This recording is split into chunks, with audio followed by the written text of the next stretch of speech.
Bapak Ibu Saudara terkasih dalam Tuhan, kembali pagi hari ini kita boleh sama-sama berkumpul. Kita mau sama-sama menyiapkan hati kita, hidup kita mau menyenangkan hati Tuhan. Puji nama Tuhan, kita sudah masuki minggu yang pertama di bulan April.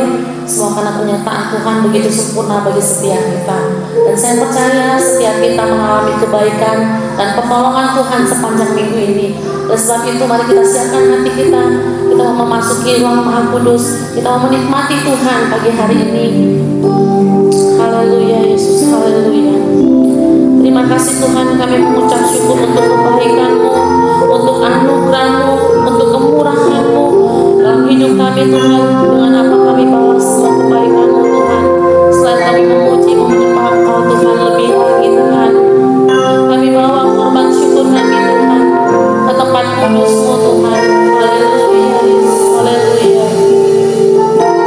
Haleluya, glory, haleluya Yesus, haleluya. Terima kasih Tuhan.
percaya setiap kita rindu untuk memuji Tuhan, rindu menyenangkan hati Tuhan, karena kita percaya Yesus berkata di atas setiap pujian kita.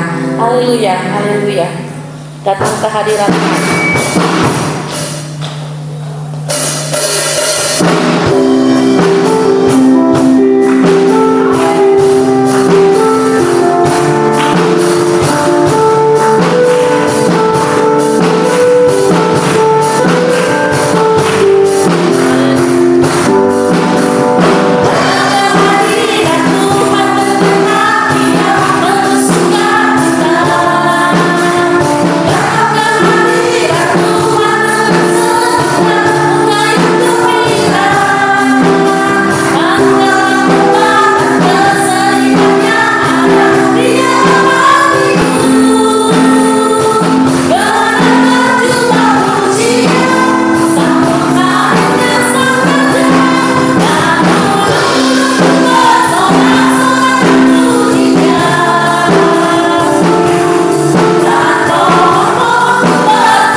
Masih bersemangat memuji Tuhan? Saya jemput kita semua untuk bangkit berdiri. Kita mau bersorak bagi Tuhan. Satu pujian bagi Tuhan oleh darah anak domba.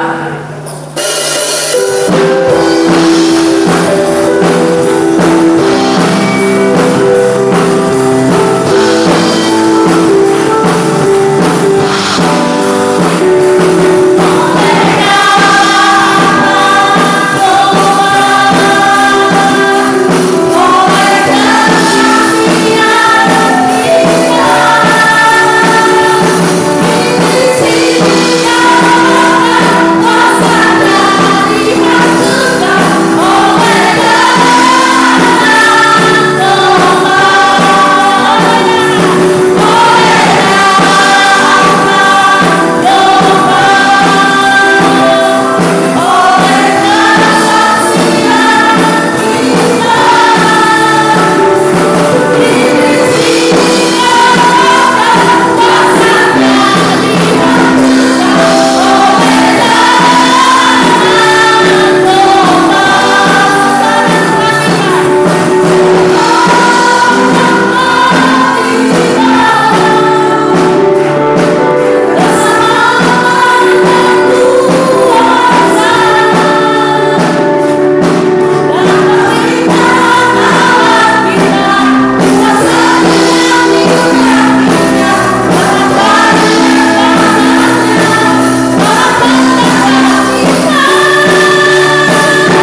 saya membuka ruang kesaksian bagi Bapak Ibu Saudara yang ingin bersaksi tentang cita kasih Tuhan.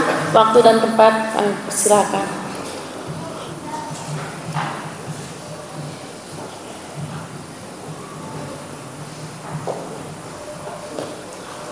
Dan kalau tidak ada, kita akan mendengarkan persembahan pujian dari Bapak-Bapak GPD Hosana.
Puji nama Tuhan, demikianlah persembahan pujian dari Bapak-Bapak GPD Hosana.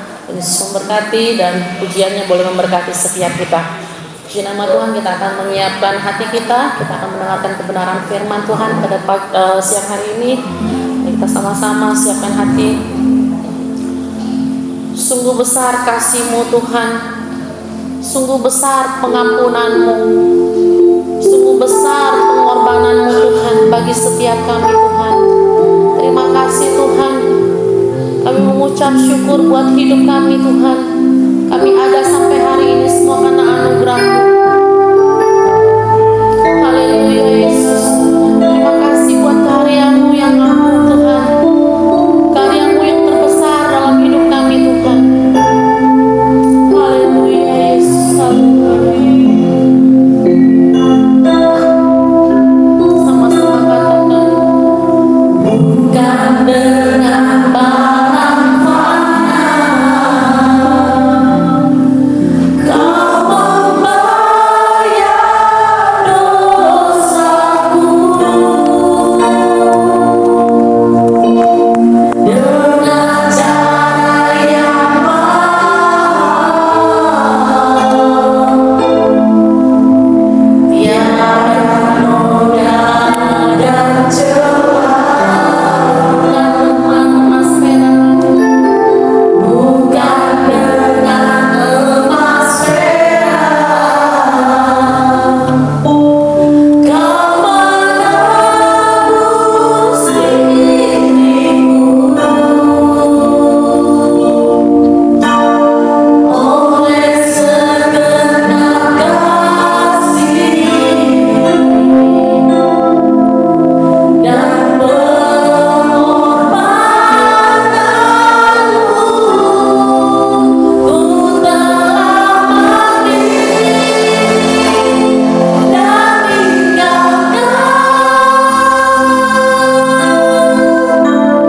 cara hidupku yang semuanya sia-sia dan tak berarti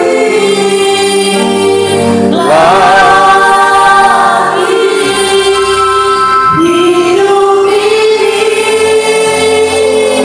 Ku letakkan pada mesbah-Mu ya Tuhan. Jadilah padaku seperti yang Kau ingini. Bukan dengan barang panas, untuk kita semua untuk bangkit berdiri pada Bapaknya. Silakan. Bukan dengan barang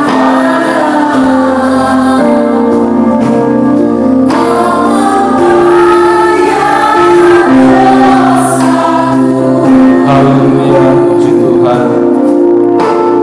Dengan darah yang mahal, tiada noda dan celah, bukan dengan emas perak. Amin. Kau menebus diriku. Terima kasih Tuhan. Pakai hamba-Mu menjadi berkat bagi anak-anak sekolah ini. Dan biarlah berkat Tuhan ini tetap dalam setiap kehidupan mereka. Hari ini bahkan sampai selamanya mereka terpelihara dan terlindungi oleh kuasa Tuhan. Dalam nama Yesus. Haleluya.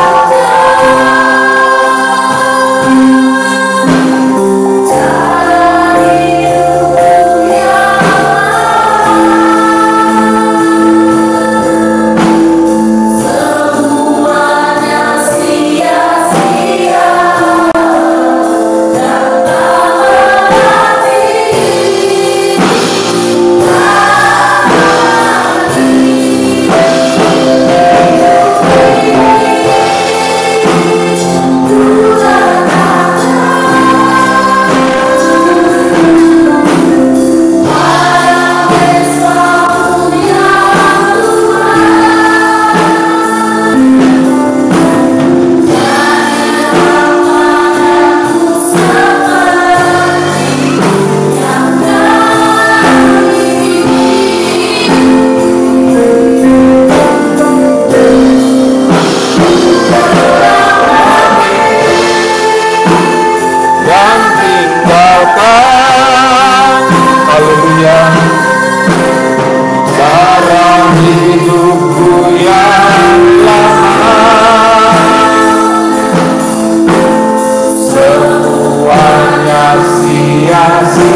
Tuhan doa dan pergumulan kami. Senantiasa hidup kami seturut dengan kehendak Tuhan, agar kami boleh dapat menikmati segala berkat dan penyertaan pemeliharaan Tuhan. Hari ini Tuhan, kami semua umat-Mu yang ada di tempat ini, kami telah siap untuk mendengarkan kebenaran firman Tuhan. Mari Tuhan lengkapi sukacita kami dengan datangnya firman-Mu atas kami pagi hari ini. Dan biarlah Roh Kudus berkarya, memberkati setiap kami, bahkan juga hamba-Mu dalam menyampaikan firman. Campur tangan dan pengurapan Tuhan menjadi bagian dalam hidup hamba-Mu. Dan saatnya Tuhan, setiap kami sudah siap dengar, terima, dan melakukan kebenaran firman Tuhan. Dalam nama Yesus, haleluya, amin. Puji Tuhan. Kembali silakan duduk Bapak Ibu, jemaat yang diberkati.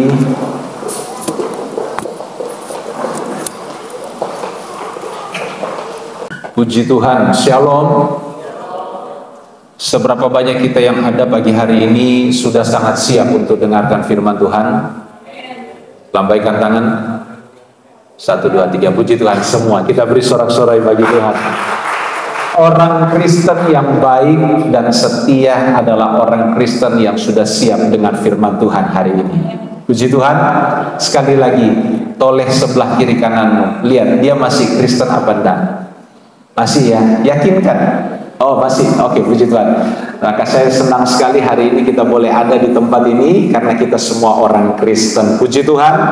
Haleluya. Bapak Ibu jemaat yang diberkati, bahasa yang sering kita dengar ya, tidak terasa kita sudah masuk bulan yang baru. Bulan yang mana kita percaya di bulan ini berkat dan penyertaan Tuhan itu tetap sama. Bahkan hari demi hari tetap sempurna dalam setiap kehidupan kita. Saya tidak tahu apa yang menjadi pergumulan Bapak Ibu, saya tidak tahu. Kalau saudara tidak kasih bocoran, saya tidak tahu. Tapi yang saya tahu hari ini, saya punya Tuhan yang Maha Tahu. Dan Dia tahu segala pergumulan kita. Dia tahu setiap air mata kita. Dia tahu setiap doa saudara. Dia tahu apapun yang ada dalam kehidupan kita. Dan Dia tahu caranya bagaimana Dia bawa kita hari demi hari semakin indah bagi Tuhan sendiri. Karena kita diciptakan untuk menyenangkan hati Tuhan. Setuju? Puji Tuhan. Bapak Ibu jemaat yang diberkati, kita bicara tentang setia sampai akhir. Di awal tahun 2025 ini, ketika tema ini muncul di tengah-tengah jemaat Tuhan di tempat ini, jujur saya sebagai hamba Tuhan yang Tuhan berikan beban ini, visi ini tentang setia sampai akhir untuk kita jadikan tema perenungan di tahun ini. Awalnya saya tidak memiliki suatu pemikiran yang lebih dalam tentang tema ini, tetapi setelah berjalan beberapa bulan, saya merenungkan kembali bahwa berat ternyata. Berat Bapak Ibu tema ini, karena kita dituntut untuk apapun kondisi kita harus tetap belajar setia sampai akhir. Karena Alkitab katakan langkah akhirlah yang akan menentukan keberadaan kehidupan saudara dan saya. Apakah di dalam kekekalan bersama Tuhan atau dalam keadaan keterpisahan dengan Tuhan untuk selama-lamanya. Dan itu yang saya katakan tadi, berat ternyata. Tapi saya percaya bahwa sekalipun tema ini dari pemahaman saya yang hari demi hari ketika saya bergumul tentang tema ini, sekalipun berat, tetapi saya percaya bahwa dalam campur tangan Tuhan kita dimampukan untuk menghadapi segala perkara. Kenapa? Karena Roh Kuduslah yang akan mampukan kita mengerti, memahami, dan selalu berjalan di dalam apa yang Tuhan kehendaki. Nah, Bapak Ibu jemaat yang diberkati Tuhan, di bulan April ini saya mengangkat suatu subtema dari tema besar kita, Di sepanjang bulan April ini kita akan banyak berbicara, karena memang bulan April ini kita masuk sedang ada di dalam minggu-minggu sengsara, minggu-minggu Paskah, di mana sebentar lagi kita akan memperingati kematian Kristus. Maka subtema kita di bulan ini saya akan banyak berbicara tentang dosa, neraka, dan surga. Karena kalau kita bicara dosa, kita nggak bisa pisahkan dengan neraka. Kalau kita bicara neraka, kita juga nggak bisa pisahkan bahwa ada juga surga yang Tuhan sediakan. Sepakat nggak dengan saya hari ini? Kita akan kupas, kita akan bahas tema ini di sepanjang bulan ini. Entah apa yang Tuhan mau di bulan ini untuk kita renungkan sebagai orang-orang percaya, sebagai pengikut-pengikut Kristus yang setia. Saya mau bagikan kebenaran firman Tuhan terkait dengan tema atau subtema ini di sepanjang bulan April ini. Maka dari itu saya harapkan bahwa setiap kita yang ada pagi ini teruslah mengikuti ibadah di sepanjang bulan April ini, agar saudara bisa memiliki suatu pemahaman yang utuh, setidaknya ya lengkaplah dari apa yang akan kita bahas ke depan tentang dosa, tentang neraka, tentang sorga itu sendiri. Maka dari 3 hal ini sebenarnya saya mau mengangkat suatu hal penting, yaitu tentang keselamatan itu sendiri. Jadi Bapak Ibu jemaat yang diberkati, dan awal minggu yang pertama sebelum kita masuk di dalam perjamuan kudus, Bapak Ibu, saya ajak saudara dulu lihat kebenaran firman Tuhan. 1 Petrus pasalnya yang kedua. Ada satu ayat di sana yang ingin saya perdengarkan buat kita, dan saudara juga bisa mengikuti bacaan firman Tuhan melalui Alkitab yang saudara pegang. Di depan saudara juga sudah ada monitor yang saudara bisa pantau, saudara bisa baca ayat yang dimaksud. 1 Petrus pasal 2 ayatnya yang ke-24. Demikian firman Tuhan. Alkitab katakan begini: Ia sendiri telah memikul Bapak Ibu? Dosa kita di dalam tubuhnya di kayu salib, supaya kita yang telah mati terhadap dosa hidup untuk kebenaran. Oleh bilur-bilurnya kamu telah sembuh. Tadi waktu saya ngomong tentang sepanjang bulan ini kita akan berbicara tentang dosa, dan saya agak sedikit lama di kata dosa itu. Saya perhatikan kok banyak dari saudara yang mengkerut alisnya. Kenapa? Padahal ayat ini cukup menjadi berkat loh buat kita, bahwa kalau kita bicara dosa tidak melulu tentang salah kita, tetapi kita harus melihat dosa ini secara keseluruhan, bahwa dosa dalam konteks yang kita baca Alkitab katakan begini: Yesus sendiri telah memikul dosa kita. Sekali lagi, Ia sendiri atau Yesus sendiri telah memikul dosa kita. Sekali lagi, Yesus sendiri telah apa? Nggak ada yang ngomong amin.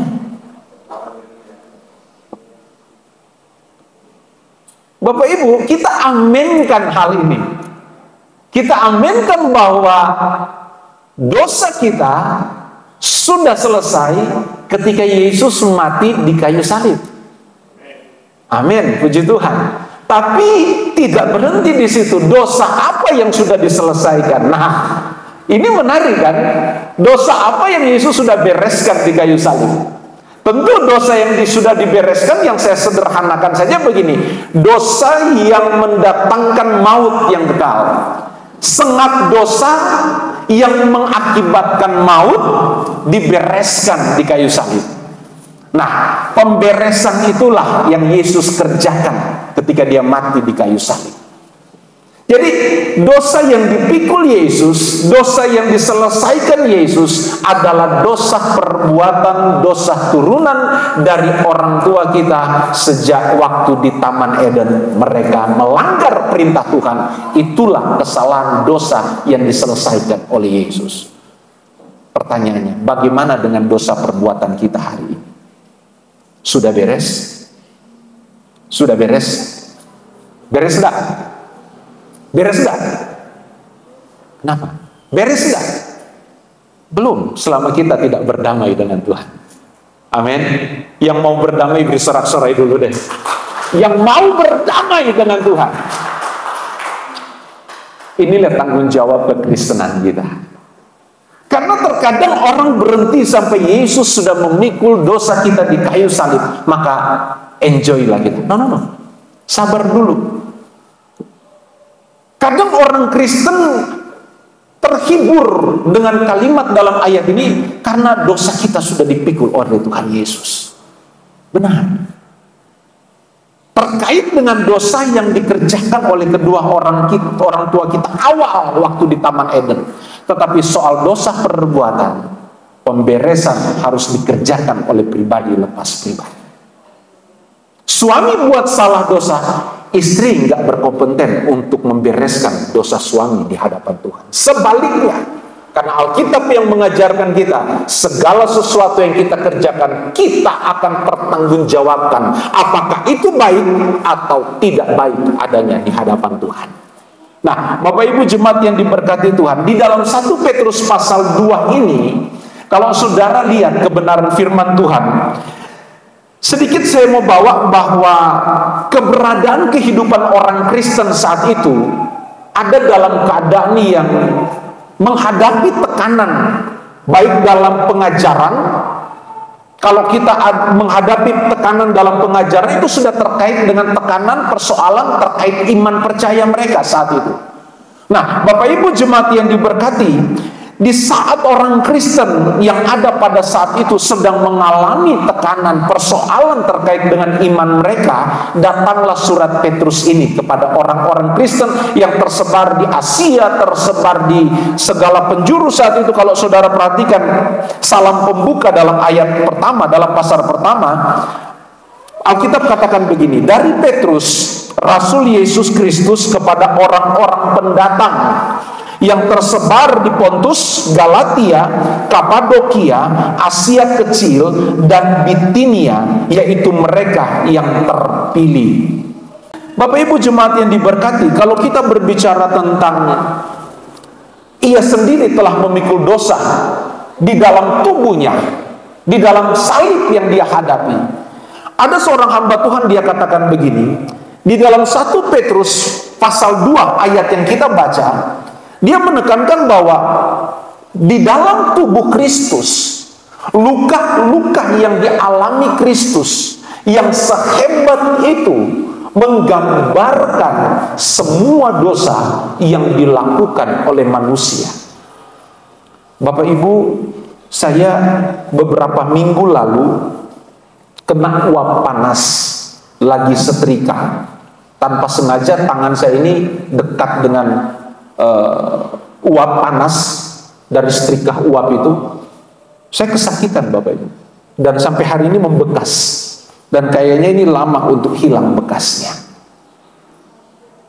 Nyeri sekali, panas dan nyeri. Ada 2, 3 hari, 4 hari masih terasa. Bahkan pemulihannya belum pulih benar sampai hari ini. Itu hanya luka uap setrika panas. Saudara bisa bayangkan apa yang Yesus derita. Dari semua cambuk, pukulan, cacian, makian, tendangan yang dia alami. Alkitab katakan itu semua menggambarkan dosa saudara dan saya. Yang seharusnya kesalahan itu kita yang pikul. Seharusnya yang lebih layak mati di kayu salib adalah pribadi kita masing-masing. Tapi pernahkah kita merenungkan bahwa Yesus menggantikan kehidupan kita, hidup kita yang sebenarnya ada di situ. Dia yang menyiapkan dirinya. Dia yang rela untuk tergantung di kayu salib. Saya merenungkan hal ini sekalipun sudah sering kali kita mendengarkan khotbah seperti hal ini. Tapi saya coba merenungkan bahwa betapa luar biasa, bukan main cara Tuhan untuk mengangkat dan memulihkan keadaan kita. Hamba Tuhan ini katakan begini, Kristus bukan hanya mati sebagai teladan, tetapi lebih daripada itu, ia menanggung segala hukum yang seharusnya kita terima karena dosa-dosa kita. Seharusnya kita yang terima. Seharusnya kita yang disalib. Jadi hamba Tuhan ini mau menekankan begini. Jadi kalau kita hanya memahami salib ini hanya sebagai suatu simbol dan teladan dan berhenti di situ dan tidak menekankan bahwa kenapa dia mati di kayu salib, itu semua karena dosa dan salah kita yang dia tanggung dalam dirinya, mestinya kita harus bersyukur hari ini. Mestinya kita harus bersyukur hari ini. Dan semestinya kita jangan lagi menodai kesucian pengorbanan Kristus atas setiap kita umat-umatnya. Sekali lagi, Yesus tidak hanya menderita secara fisik, Bapak Ibu. Tidak hanya sebatas fisik. Tetapi kalau kita lebih mau berani mencerna keberadaan Yesus saat itu, Yesus sedang mengalami atau Yesus sedang menanggung, perhatikan, Yesus sedang menanggung murka Bapa di sorga yang mestinya tercurah buat kita hari-hari. Tapi Yesus katakan kepada Bapa, biar aku yang tanggung. Biar aku yang tanggung. Dan itu nampak ketika Yesus berdoa di Taman Getsemani. Bapa, biarlah kehendak-Mu yang jadi, bukan kehendak. Bapak Ibu, coba kita renungkan. Ada orang yang rela mati buat kita. Kira-kira reaksi apa yang kita berikan kepada orang yang rela mati buat kita? Dan Yesus buktikan itu. Jadi kalau kita hanya memandang salib Kristus sebagai suatu penderitaan dan kita stop di situ tanpa lebih melihat bahwa sebenarnya Yesus sedang menanggung murka Allah yang seharusnya diberikan atas kita. Seharusnya diberikan atas kita. Yesaya pasal 53. Kita lihat pasal ini. Yesaya pasal 53.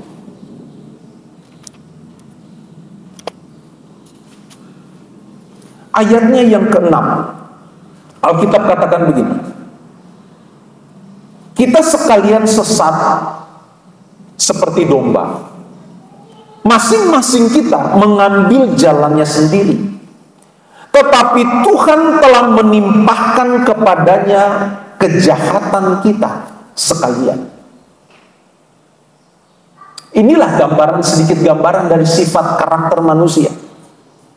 Mau jalan sendiri tanpa mempedulikan yang lain. Tapi Kristus, karya Allah bagi Kristus, Dia mempedulikan setiap kita dan mampu, sanggup menanggung segala beban dan dosa manusia. Bapak Ibu jemaat yang diberkati Tuhan, Tuhan sudah menanggungkan segala beban dan dosa kita melalui matinya Kristus. Maka saya mau bawa kita memahami seperti ini. Terus kalau itu sudah dikerjakan Tuhan dalam setiap kehidupan kita, apa tindakan kita sebagai anak-anak Tuhan? Apa tindakan kita sebagai anak-anak Tuhan? Yang mana dosa kita sudah ditanggung oleh Tuhan di kayu salib. Apa reaksi kita hari ini? Mengucap syukur dong. Karena bukan kuat dan gagah kita ada hari ini, tapi karena kasih dan kemurahan Tuhan. Terus masih ada orang Kristen yang lebih parah lagi, tidak menganggap ini sebagai suatu nilai kekal untuk dia pertahankan dalam hidupnya.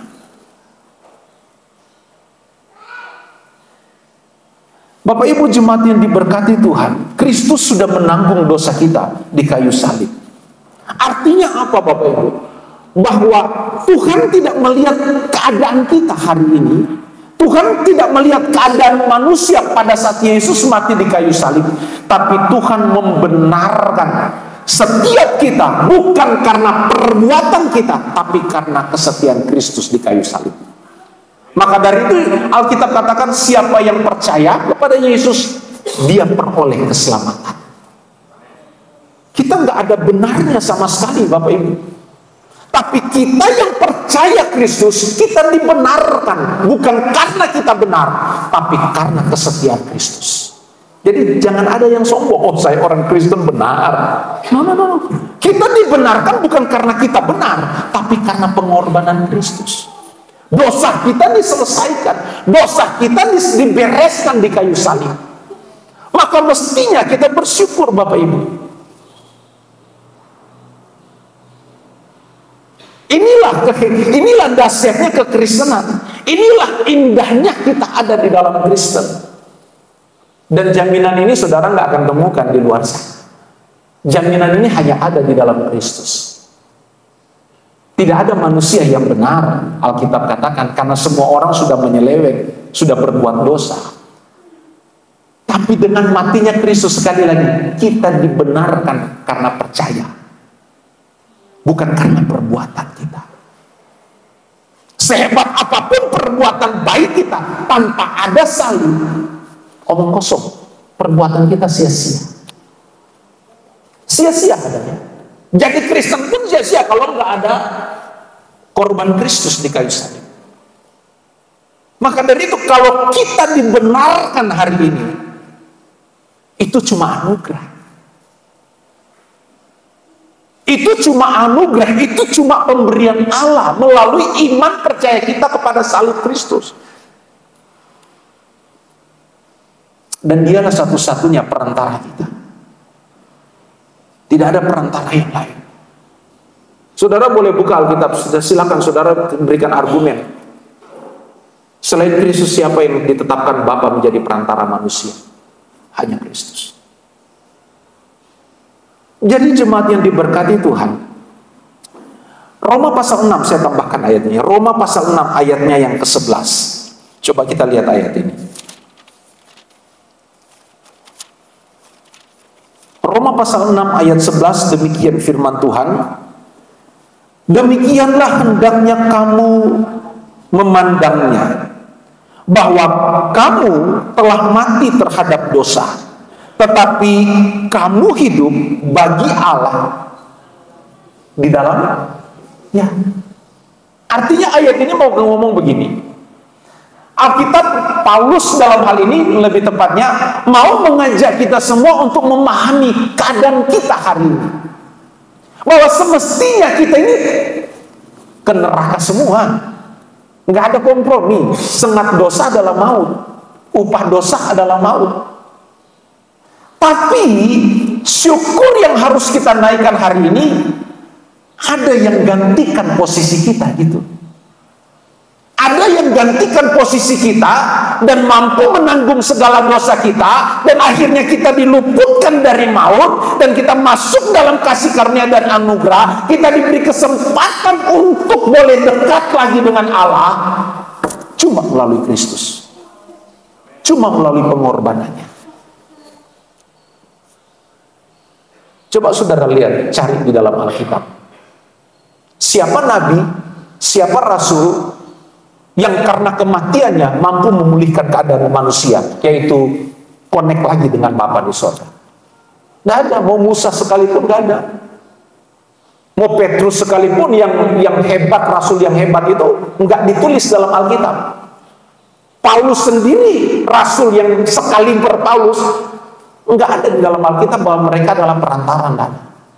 Kalau mereka sebagai teladan contoh manusia yang taat, yang rela berkorban, yang menerapkan segala perintah, mereka bisa kita jadikan teladan, contoh.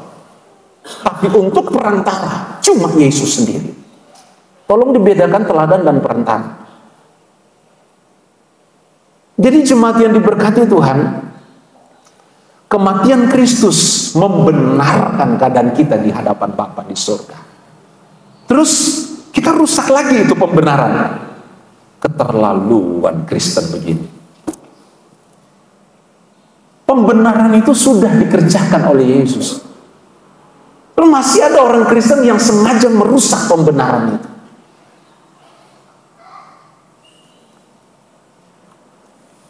Bapak Ibu, kita masuk lebih dalam. Saudara perhatikan kebenaran firman Tuhan dalam ayat pokok kita. Dalam 1 Petrus pasal 2 tadi, ada kalimat yang berbunyi demikian. Ia sendiri telah memikul dosa kita di dalam tubuhnya di kayu salib, supaya kita yang telah mati terhadap dosa hidup untuk kebenaran. Oleh karena bilur-bilurnya kamu telah disembuhkan. Oleh karena bilur-bilurnya kamu telah disembuhkan. Bersyukur dong kita. Karena tercurahnya darah Kristus, kita disembuhkan. Ini dahsyat Bapak Ibu. Tapi sekali lagi saya mau bawa kita memahami begini. Saya mengutip pernyataan seorang hamba Tuhan, Herman Bavinck. Dalam bukunya dia katakan begini, frasa atau kalimat oleh bilur-bilurnya kamu telah disembuhkan. Dia katakan begini, oleh bilur-bilurnya kamu disembuhkan tidak hanya terkait kesembuhan fisik.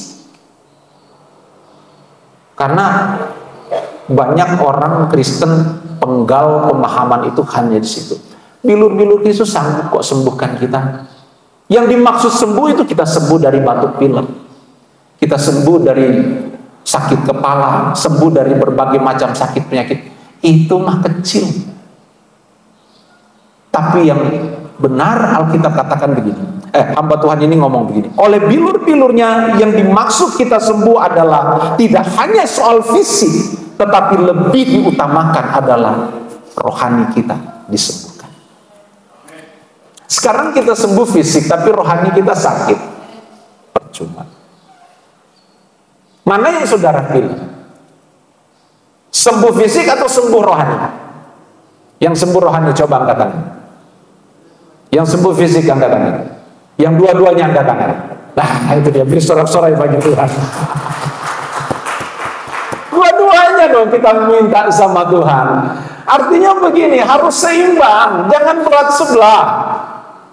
Kadang kita sakit, kita minta Tuhan sembuhkan, Tuhan sembuhkan. Ketika Tuhan sembuhkan, kita nggak mengucap syukur, ataupun kalau mengucap syukur, tidak lama setelah itu kambuh lagi.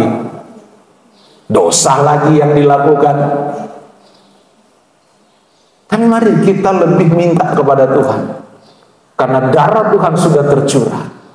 Fisik itu nomor 2, tapi rohani adalah yang terutama.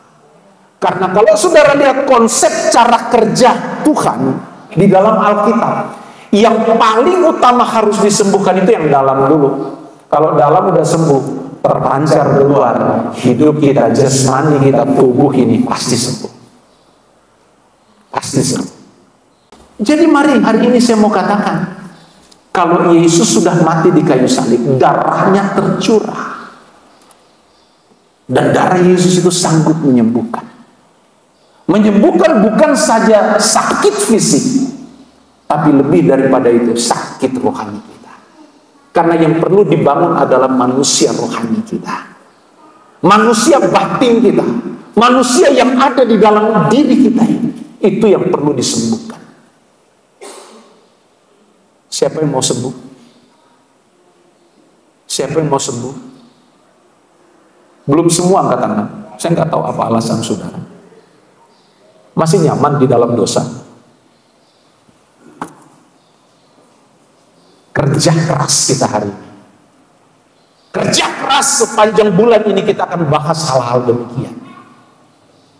Jadi jemaat yang diberkati Tuhan, penderitaan Kristus membawa penyembuhan sejati, kata hamba Tuhan ini, Herman Bavinck ini. Dia katakan bahwa penderitaan Kristus, darahnya yang tercurah itu, bilur-bilurnya itu mampu menyembuhkan kita secara sempurna. Tidak hanya fisik, tetapi juga rohani kita.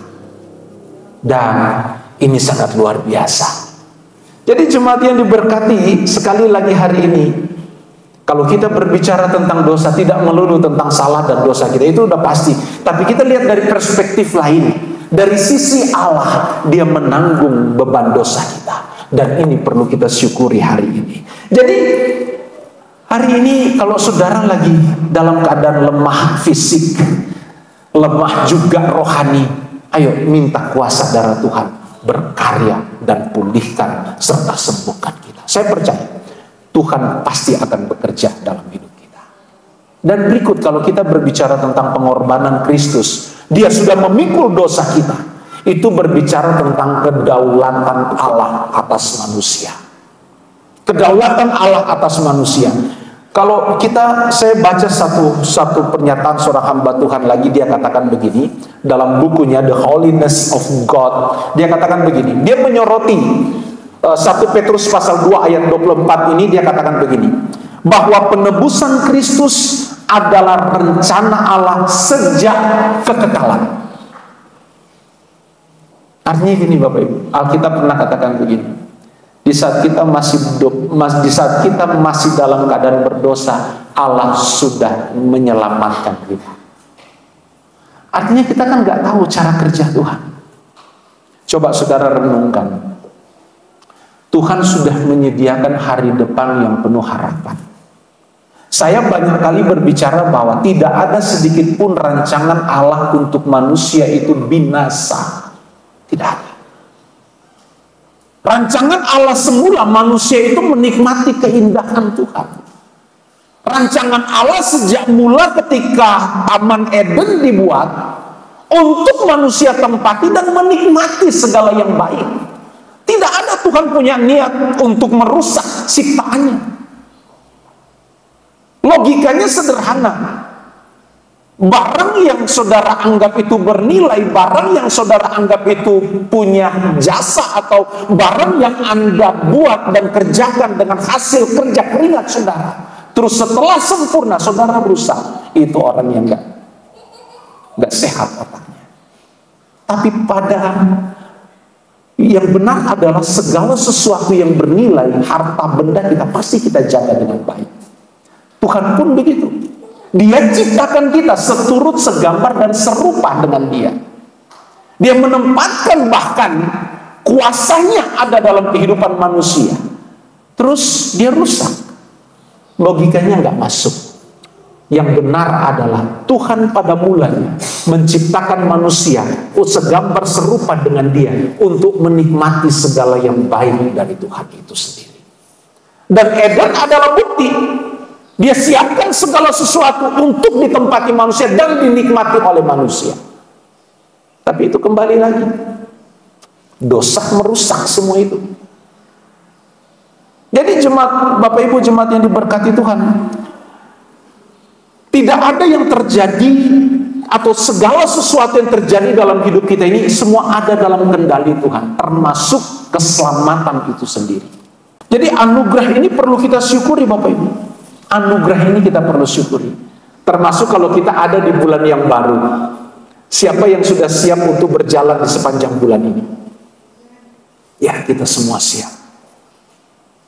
Siapa yang sudah punya planning, rencana kerja di sepanjang bulan ini? Semua kita punya. Siapa yang punya beban di bulan lalu? Puji Tuhan, tidak ada. Oh, haleluya.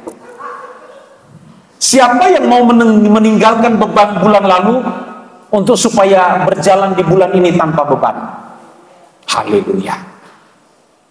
Dan inilah yang dirindukan Tuhan. Jadi saya mau bawa kita apa Bapak Ibu? Saya mau merangkum kebenaran firman Tuhan ini untuk kita aplikasikan dalam hidup kita di sepanjang bulan ini.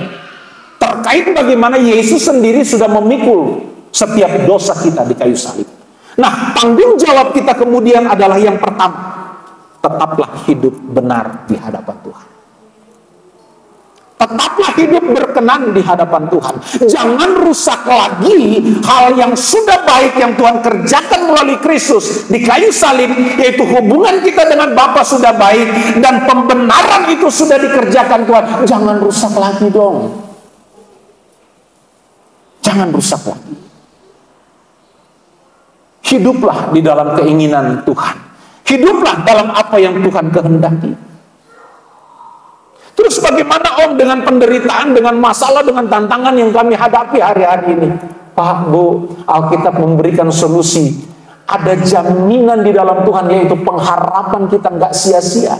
Kenapa kita nggak melihat pengharapan ini lebih besar ketimbang kadang-kadang kita lihat masalah yang lebih besar daripada pengharapan?